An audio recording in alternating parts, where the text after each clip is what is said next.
Politics Ignited, episode number 2.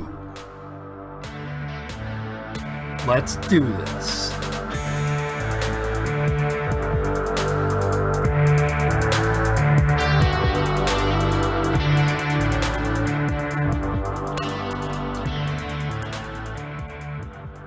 This is Politics Ignited, where we're joined by exciting liberty-minded political activists from around the world, giving you the Ignite Nation direct insight into how they got involved in liberty, what they are doing now to fan the flames, and what you can do to light the fires of liberty. And now, your host, Todd Welch. On this week's episode, we have an exciting interview with Jeffrey Tucker, who is the founder of Libertyme and is also with the Foundation for Economic Education. We have a great discussion on some technology and how that makes us more free and a lot more exciting liberty aspects. So without further ado, let's jump right into the interview. Today I am on with Jeffrey Tucker, coming to us from Auburn, Alabama. He is the Chief Liberty Officer, which sounds awesome, and the founder of Libertyme.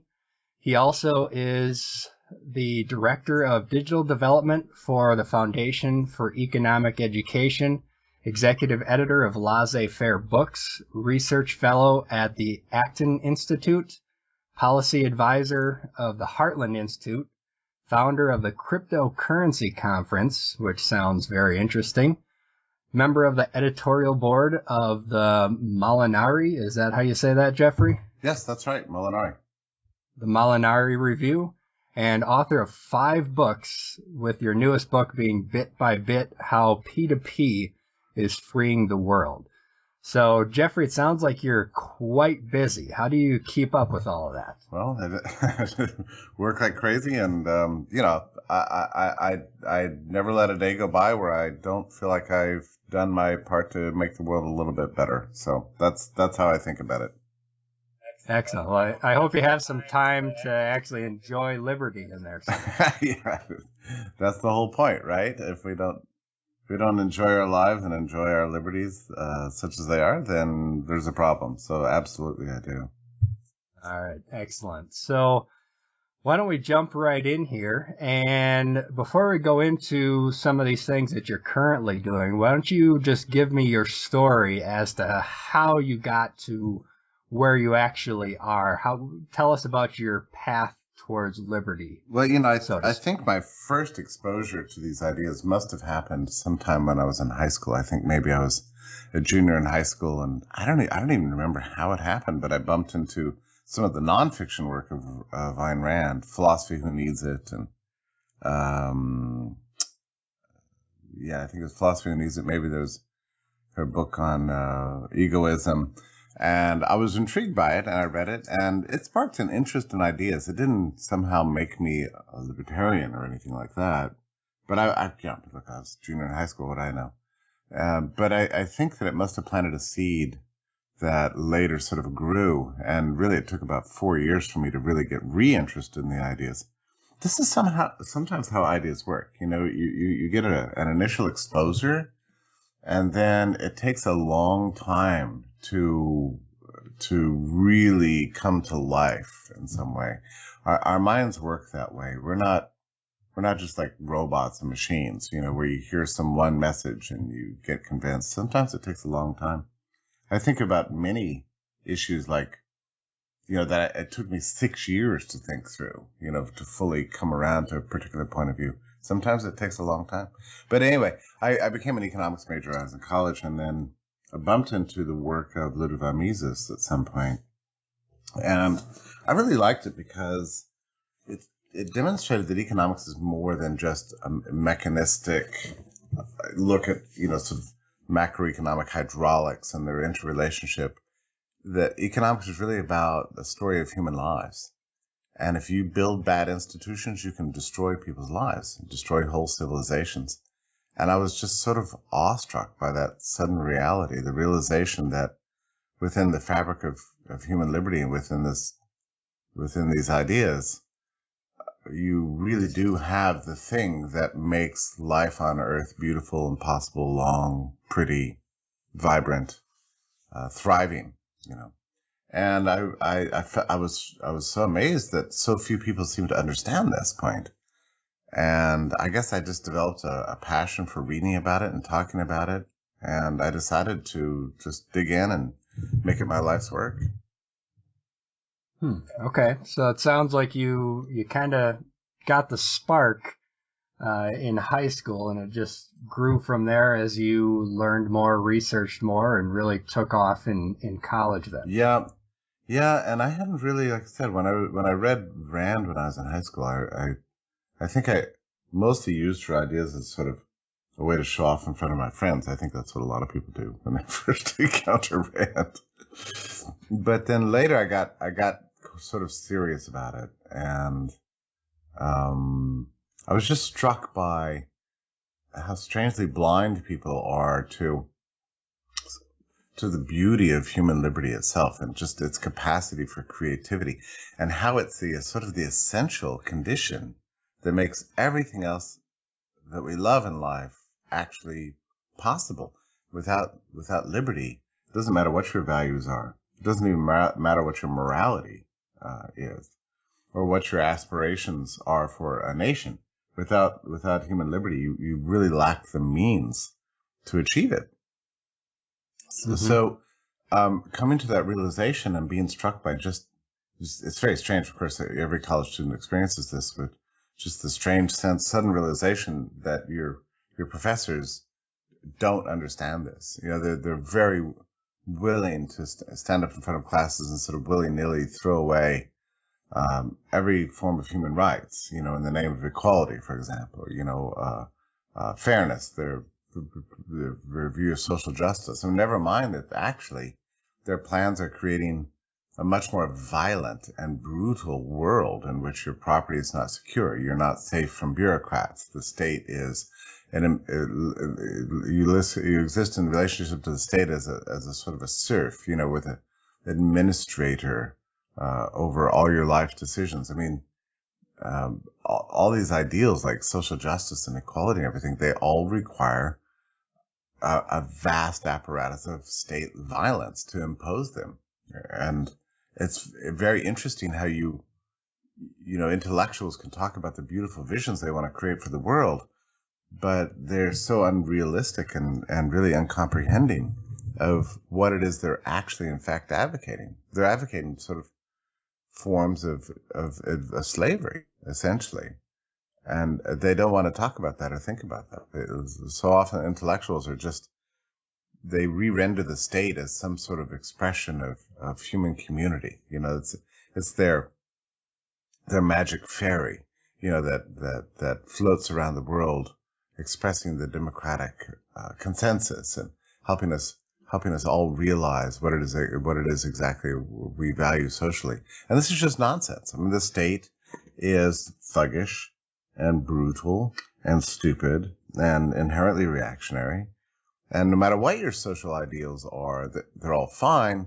But if you're using the apparatus of compulsion and coercion, legalized violence to achieve them, you're going to make a society much more totalitarian, and you're going to essentially curb and eventually eliminate human freedom. And I don't think that's a good thing.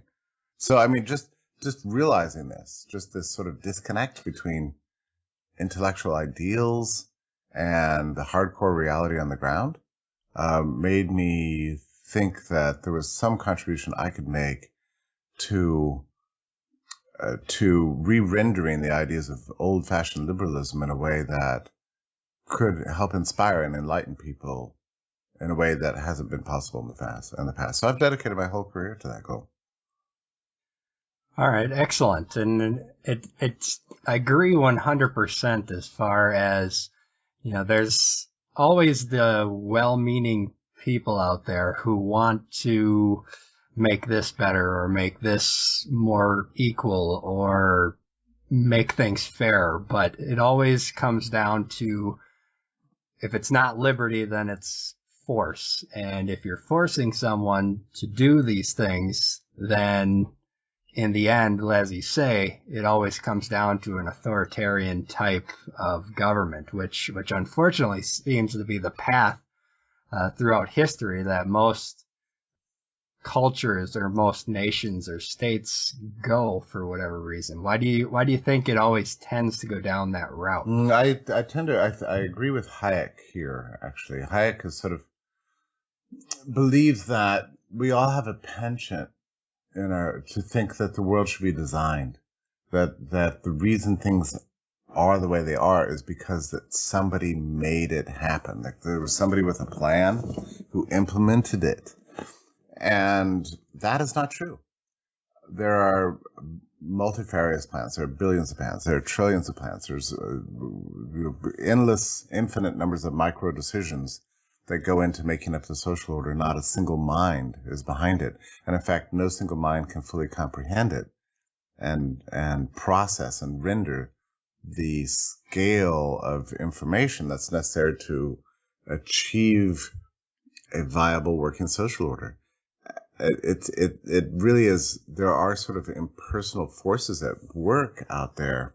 I should say, I don't know if impersonal is the right word, but there are the driving force of social development cannot be rendered as a single idea, and I think that disturbs us in some ways as human beings. We like to imagine that somebody is in charge.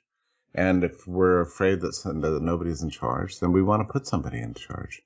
The problem is that putting people in charge, seeking authorities to drive a society towards a certain end, actually disables the signaling mechanisms in the society and the social mores and the cultural, the evolved cultural norms that actually build the social order. So it really is a serious problem when people look for authority, because they're threatening everything, really. Once you put authorities in charge and give them all power, you slow down social evolution. You can sometimes even reverse it, and you make lives more miserable.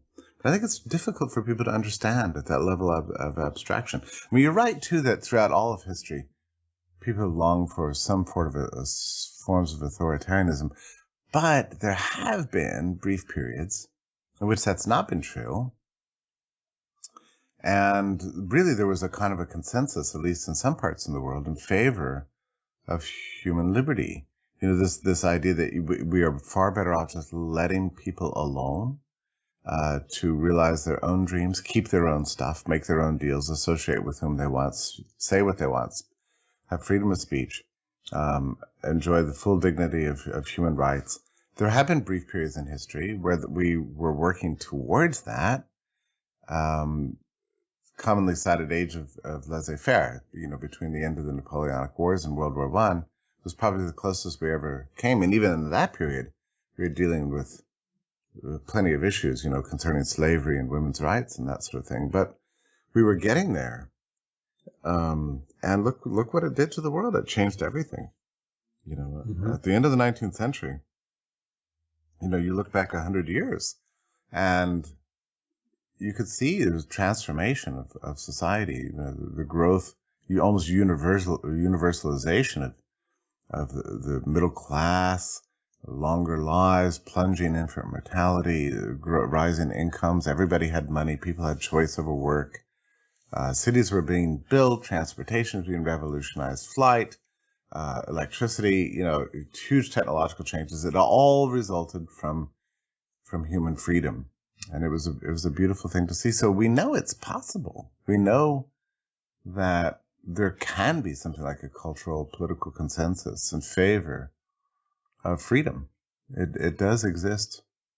But you're right. It tends to be a little bit fleeting. I mean, I'm always mystified when I look at what happened between the end of the 19th century and the beginning of the 20th century, how quickly everything unraveled, with World War I, after which, we found ourselves with a central bank, an income tax, tools of mass death in the hands of the state, labor regulations, occupational licensing, from everything from medicine to law, passports, you name it. All of it happened like all at once, and seriously compromising human liberty. It's kind of amazing how quickly society can turn around like that. Yeah, really, here in the United States, anyways, within the last 100 years, I'd say it's really veered away from liberty. I feel like there's been revibrance or growth of liberty here in the last 10 years or so. Do you see the same kind of thing where it's kind of the flames of liberty are kind of we are growing again? Definitely. I mean, and it's happening in several realms. It's happening with, sort of overt liberty-minded movements everywhere, and meetups around the country. I have an article I wrote last night about how to hold a meetup in your own town and how that can work. And I speak around the country lots of events for Students for Liberty and Young Americans for Liberty, and the Libertarian Party seems to have wonderful opportunity this year with, the egregiousness of the two mainstream parties, and all that's true. But it's also happening in the realm of technology without an overt libertarian ideology. We're just seeing new technologies coming along every day that are helping to make the world a freer place, like Airbnb and Uber and Lyft, ride sharing and cryptocurrency. The app economy has really done wonderful things for human liberty. So I think the combination of ideological movements like libertarianism represents with these technologies could be the whole key to the future. So yeah, in that sense, yes, I'm very optimistic. Yeah, absolutely. As am I. And one of the big things that you're doing currently is Liberty.me. Can you tell us about that? Just from looking at it, it looks like a community of liberty-minded individuals. Tell us a little more about how Liberty.me works and what the function is. It was about 10 years ago. I was an admin of a website, and it was Mises.org at the time, and I was trying to give people their own publishing platforms, but it was very expensive, and it cost, back in the day, it was like $150,000 for every 100 subdomains you could buy. But then over the following 10 years or so, everything changed with open source website development, that sort of thing. With WordPress, suddenly you had multi-blogging capabilities that were essentially infinite. And I thought, this is a wonderful opportunity for every person who has in the liberty space to be able to start their own website and gain attention for it, instead of sort of languishing at Blogger or Medium or somewhere other place and writing things that nobody reads. We could crowdsource our SEO and start developing out a real city of communication and ideas. And that was, I guess, 2.5 years ago. So I found some wonderful investors that were that backed me on it, and things got amazing. So it took us about 6 months to build the thing, but it's just been wonderful. And then just I guess it was about last week, I was able to open it up for free for everybody to join. So now we have a free publishing platform for all people who are interested in the topic of human liberty. So since I went free, of course, now I have, many more thousands of people in there, but it's becoming big and wonderful. All right, excellent. And how many members would you say you have approximately right now then? I guess we're approaching the 5,000 realm at this point. Okay, excellent.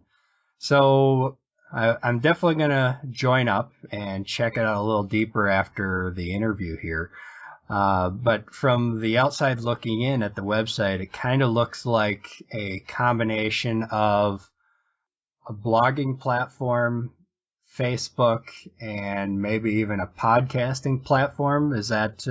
Yeah, we've got it all. I mean, it's and a library too. The library is extraordinary. We've got a couple hundred books in there, actually like 300 books in there that are for instant download. You can get them all, and they're just fabulous. I handpicked them all my favorite books in the liberty space. Okay, so free books as well in there. That's not bad. Mm-hmm. And you can join for free now, which is even better, of course. So hopefully that'll grow it exponentially. Yeah. How are you planning to make money with it then to keep the growth going? Because obviously as you start growing, expenses grow as well. So if with free membership, how do you plan to keep growing the platform? Well, right now we have, I've been taken over by, I don't know, taken over, but I sold the platform to a wonderful nonprofit that actually was so interested and intrigued by what we had built that they wanted it to become a kind of a launching pad for their own community. And so I hope that we're going to be able to fund it through donations. I don't really want to go the advertising route, just because it's through advertising, it was not nearly enough actually to sustain the thing in any case.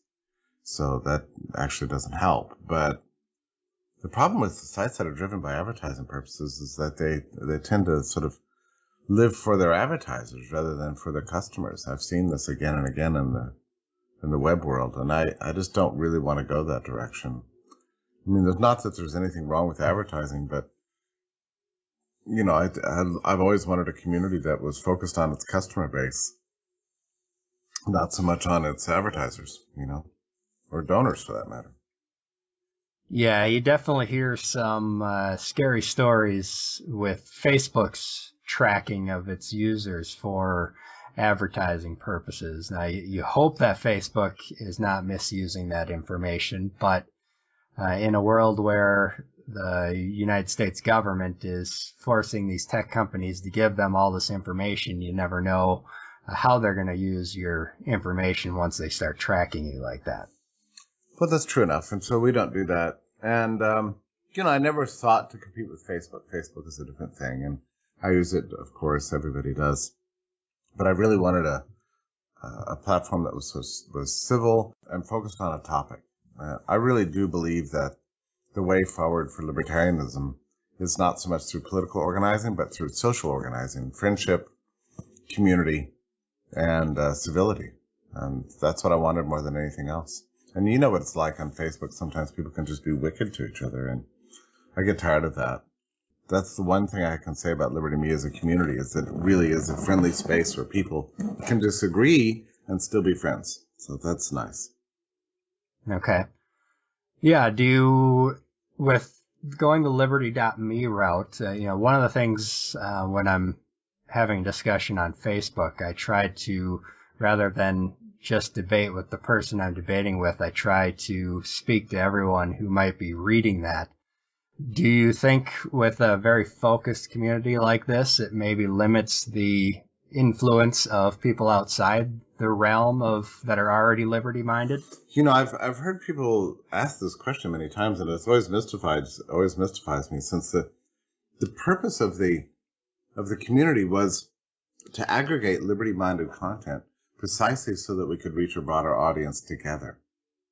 The thing that frustrated me most about the way things were before I built this was that if you wanted to start your own website, you would start it maybe by a domain, go to WordPress or Blogger or something like that, and write, and nobody ever heard of you. There's nothing you could do.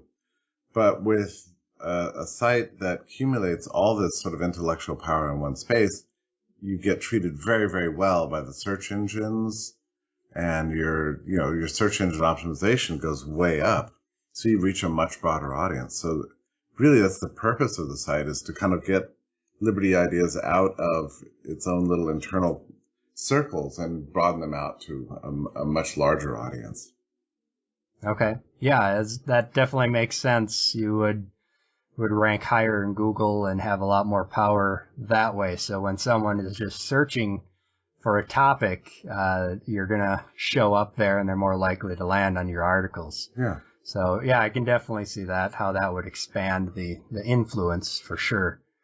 Now, outside of Liberty.me, you've wrote several books, your latest one being Bit by Bit, How P2P which stands for peer-to-peer, is freeing the world. Can you tell us a little bit about that book? Yeah, well, we talked about this a little bit ago about the relationship between technology and human liberty, and what I see happening in our times is lots of new technological innovations that are designed to break down the intermediating forces that separate us from just making deals with each other.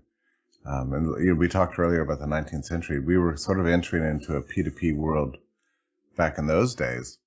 You could strike up any kind of contract you wanted with your employer. Nobody was there to intervene. You could start your own money. There wasn't any problem. People were, gradually gaining freedom. But in the 20th century, the state sort of intervened and stood between individuals and their rights to deal directly with each other, through labor contracting or whatever it may be. So one of the things that's happened in the 21st century is we've developed new technologies, distributed networks, combined with cryptography, mobile applications, very sophisticated forms of open source software development and all the rest of it. And much of it is designed to connect us in ways that that's not been possible in the past. Because in the digital realm, the state doesn't nearly have the amount of influence that it does over the physical world. So that's been an awesome thing to watch happen. Yeah. So I take it you're a fan of Bitcoin and cryptocurrencies and stuff like that.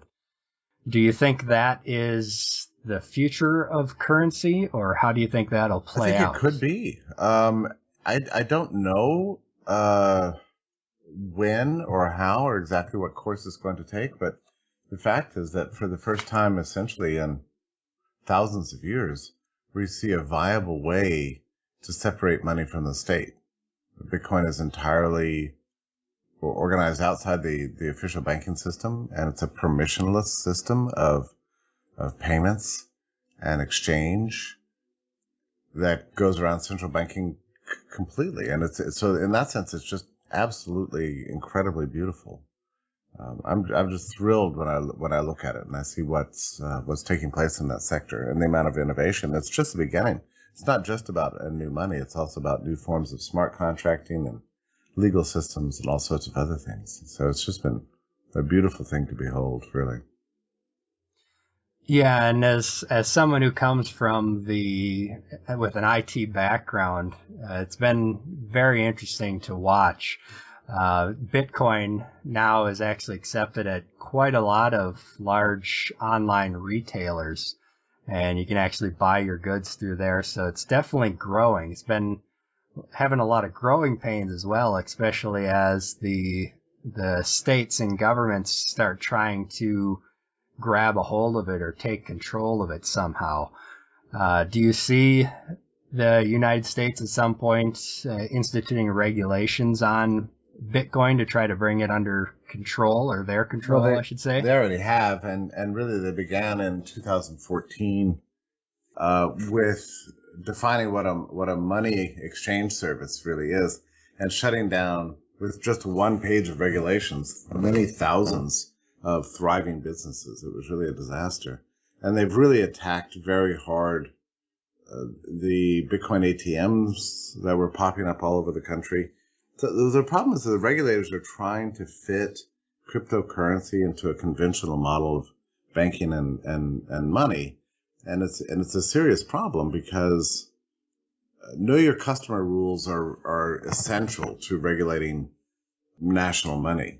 This is like a key pillar because the state wants to know everything about you, But pseudonymity and trustless transactions are built into the protocol of Bitcoin. So if you're going to try to make Bitcoin function like a national money, you really are, driving a square peg in a round hole. It just doesn't work. So all the innovations in the cryptocurrency space have had to sort of innovate around these regulations. But the thing about all these kinds of attempts to control technology, they slow down development. They can be annoying. They can be expensive. They can make it less efficient. But ultimately, they can't stop it. Cryptocurrency is here to stay. And, the states are there to just essentially put a drag on the progress of history. That's all they end up doing. But we're going to get them regardless, one way or the other. Whether it's going to be sooner or later, we're going to get it. Yeah, I agree. With technology, there really are no borders. So they can try to control it, but it's just going to move around and do what needs to be done to get through or break through all the restrictions that they try to put on it. Yeah, it'll definitely slow things down, but it'll keep moving along and find a way, one way or another. Yeah.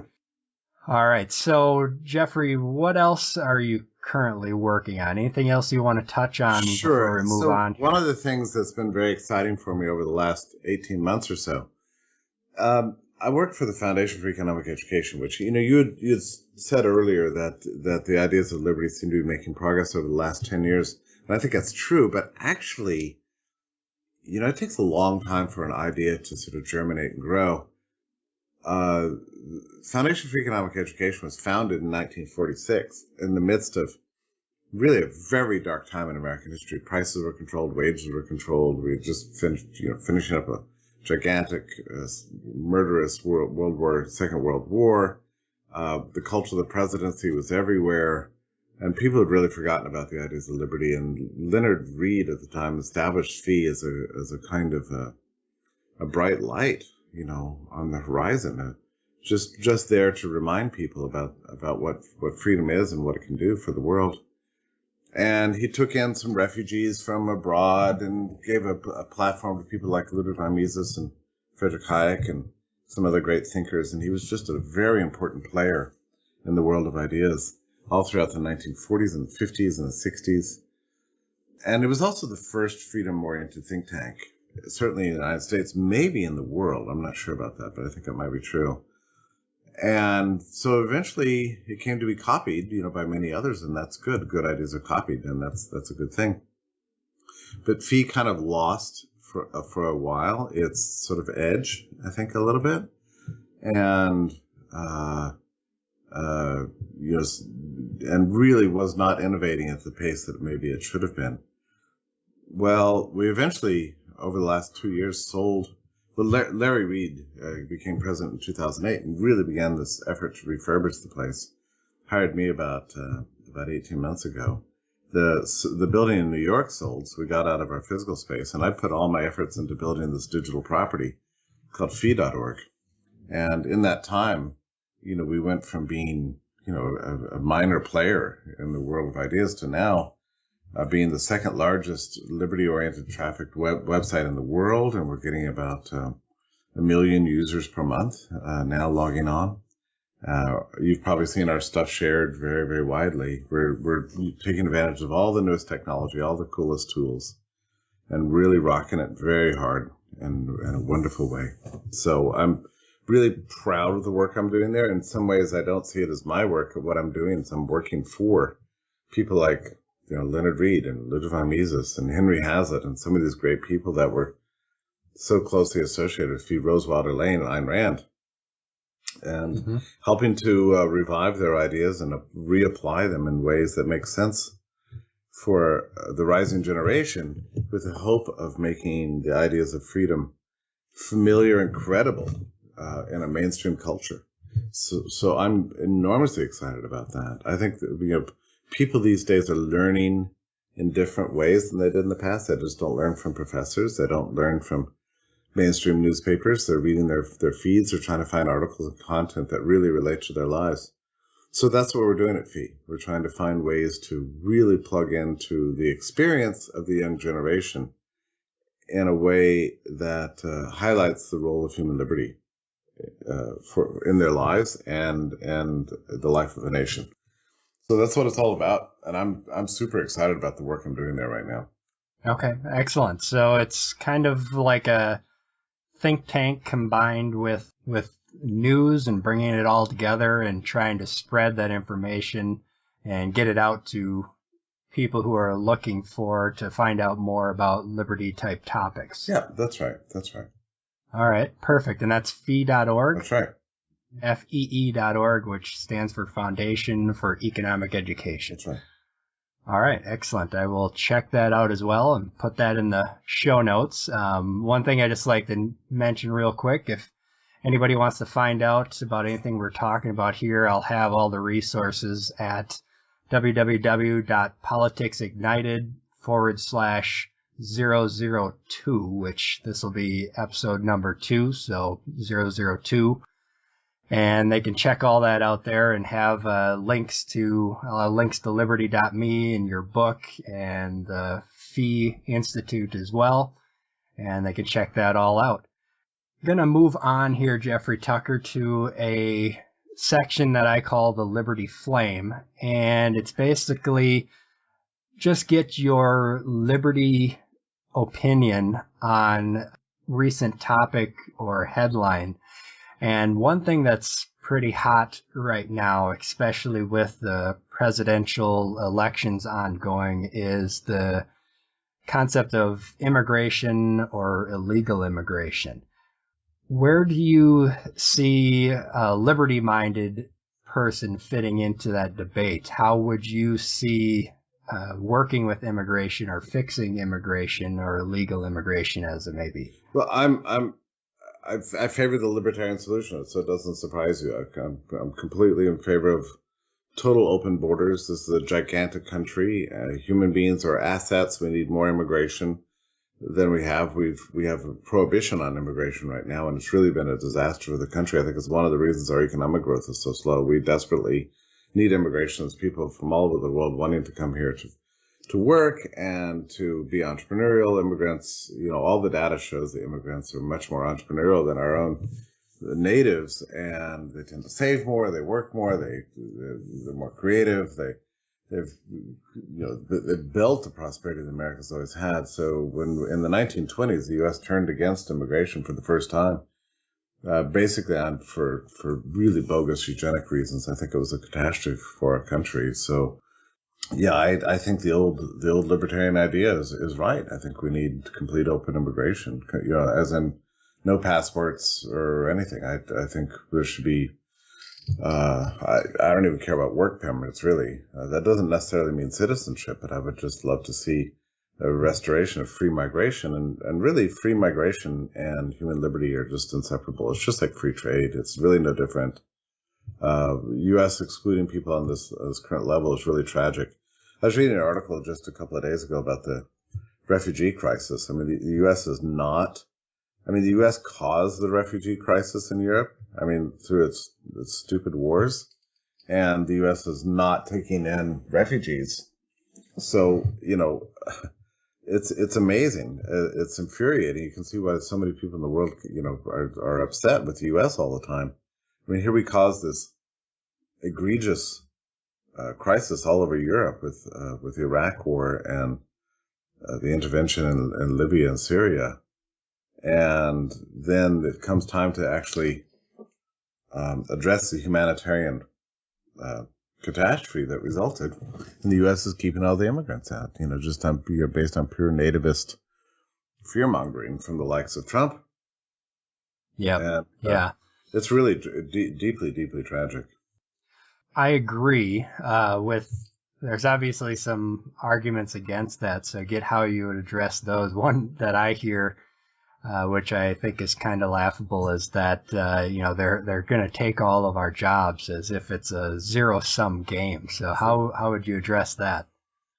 Well, actually, it doesn't turn out to be true. I mean, every study that's ever been done about this shows that the opposite is the case, that what happens is vast job creation.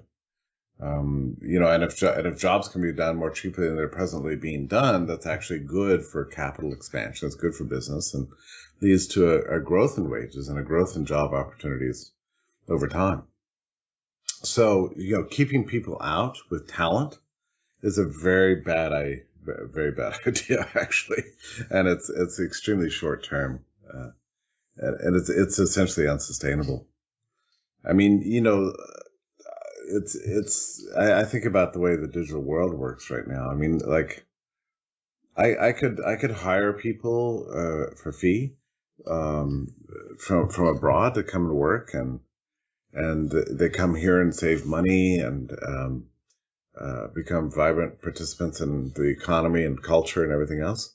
Or I could hire them digitally and let them stay where they are in Pakistan and Philippines or Ukraine or whatever, and hire them that way. Okay, so the fact that they're not immigrating here does not prevent me from hiring anybody, actually.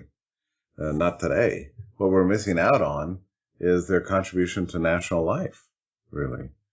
So it's you can't prop up wages through migration controls. It's just not possible in the digital age. I mean, 20 years ago, maybe that might have been possible, but not anymore. I mean, I can in 2 minutes hire anybody on the planet to come to work for me, and nobody can stop me. Yeah, absolutely. And there's plenty of websites that allow you to do that. And if you're hiring them over the internet, obviously they're getting paid for their work and it's going to wherever they're currently living. But if they're allowed to immigrate here, they do the work here, then that money more than likely is going to go back into the community, generate more jobs, economic stimulus, whatever you want to call it. So sure, I think it's and the other thing is that, you know, if you're doing the kind of work that can be done for a tenth of what you're doing it through outsourcing, your job is not going to be long for this world. You probably need to be moving on to something else. It's just the way it is. But you can't use the state to prop up your wages. That is just not a sustainable proposition. I mean, you just look over the history of the last 50 years, we've seen this again and again. You know, the steel industry tried it, the textile industry tried it, the car industry tried it. Everybody tries it, but it never works. Eventually, they have to own up to reality. If something is being done abroad more cheaply, more efficiently, more effectively, then no amount of state intervention is going to stop that trajectory. Eventually, and you think about it, steel went away. Actually, there's an interesting story there because in the 1980s, it was all the steel factories in the U.S. basically closed. These are plants that had been sort of the backbone of American industrialization since the 1880s. Just were unsustainable, and they all shut down. And we survived. It was fine. Some cities went through a tough time. Actually, almost every city went through a tough time, there for a while. But now you see there's a lot of retooling going on. And ironically, steel manufacturing is coming back to the U.S. And why? It's because of the high-tech industry that we're using so much technology now involved in steel. We've moved on to the point that the very superior sort of intellectual capital in the United States has been a very natural home for steel manufacturing now. So we're starting to see a reversal in that. This is the way economic processes work. And it's so foolish to try to stop them because you can't stop them. All you're going to do is delay the pain and delay the adjustment. But adjustment is part of what it means to be alive, to have a growing economy. Joseph Schumpeter described the process of the free market as creative destruction, and it's true. We create new things and destroy old things, and at the end of the day, we see that the world's a better place. Yeah, you can fight basic economics all you want, but eventually economics is going to win out. It's just kind of the way things work. That's right. Yeah. All right, well, excellent. So, Jeffrey, how would you let the Ignite Nation know how they can best get involved, how they can start following their own path towards liberty and fan the flames of liberty? That's a really good question. Lots of times people get frustrated that they don't have enough to do in their own lives. They see a vision of what society could be like, and they get frustrated every day looking at the news that things aren't going their way. I think the best way is to start small and start a meetup in your own town. I have an article that I wrote last night. It's on the front page of fee.org right now. It's called How to Start a Great Meetup. And I go through all the various options on how to start something that's sustainable. And what I suggest is that you find 2 or 3 friends, if you can, and that you pick a commercial location, not a classroom, not a civic space, but a commercial location, a pizza joint or whatever. Set one time every week to meet and talk about ideas and create a Facebook group out of it. It's amazing. You can create a Facebook group and it looks like a real institution, and then and share that with your friends and let their friends share it with their friends. And over the course of 3 or 4 months of this kind of thing, you could find yourself with a really interesting intellectual salon of the 19th century style. That is an ongoing and sustainable project. It doesn't mean that you personally have to be there every week, because if you get 20, 40, 50, 60, 100 members, then there's always going to be enough people there to make it interesting and fun for everybody. And it really is a great way to sort of make your life better and further the ideas of liberty. I've always believed that it's through friendship and community, ultimately, that we're going to win this struggle. It's not through political agitation or mass rallies or anything like that, or even politics. I think it's going to come through friendship. And there's something that all of us can do in that sense, just fostering communities of friendship in our local cities. In Atlanta, I guess it was about 14 months ago.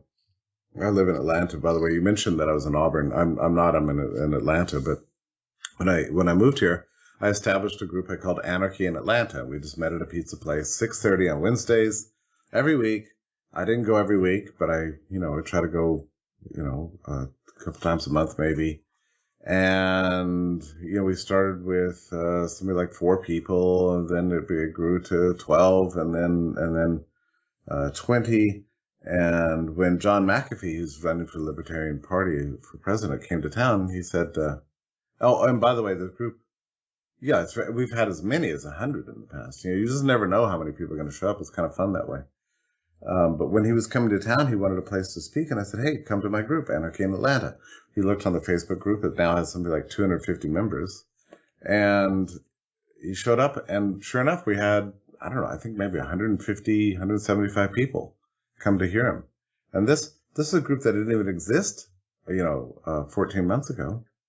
So you can make a real difference just by starting small and just growing a little bit at a time. As I say, a weekly meetup, call it something cool, something fun, post on Facebook, let anybody who wants to come.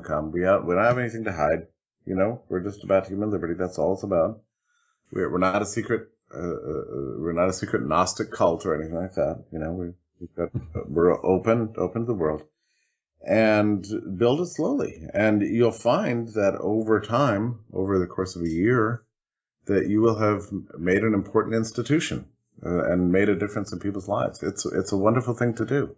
It's very practical and easy, and it works.